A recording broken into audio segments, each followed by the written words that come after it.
will be demonstrating the room management functionality. You need to be logged into an admin account to be able to access it. So I'm going to log in, and at the top of the navigation bar we can see there is a room. So you click on rooms and we'll now be redirected to the rooms page. From here you can see we can add a new room, and we have a table that shows the name of the rooms, the capacity of the rooms, where they're active, and the ability to be able to edit them or deactivate them. First I'm going to show how adding a new room works. We have this. If I try to add a new room with empty fields, you can see here it says please fill out this field, and we are unable to save anything. Now I'm going to try and add a new room with valid data. So let's say room 3, capacity 20. What you can see is we've now successfully created a room, and you can see the table's been updated to include room 3 and capacity 20. It shows it all its details. Now, if you try to add a room with the same name, what you can see is we're prevented from doing so, as a room with the same already exists. This is to prevent duplication. Now, I'm going to show how editing a room works.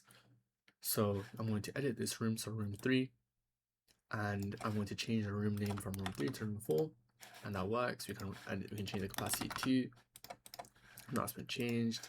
I'll change it back to 20. I'll change it back to room 3, and it's back. Now, what if I try to change the room name to a already existing room name? So let's say room 1. You can see the same thing happens as when we try to create a new room with the same room name. A room with this name already exists. This is to prevent duplication of data. So even when we add or edit a room, the room has to have a unique name. So now I'll go back to normal, and now let's try to deactivate a room. So currently room 3 is a new room that you just created, and it has no classes take place, like no classes utilize room 3. So when we deactivate it, you get the prompt, you click it, and it's now become inactive. How about, let's say, class maths A. This has room 1.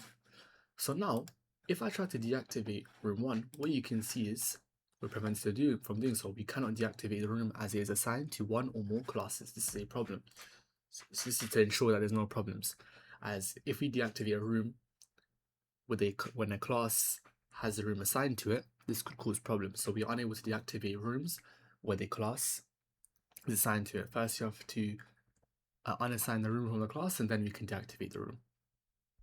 So now room 3 remains inactive, whereas room 1 remains active even after trying to deactivate it. That's it. Displays the error message.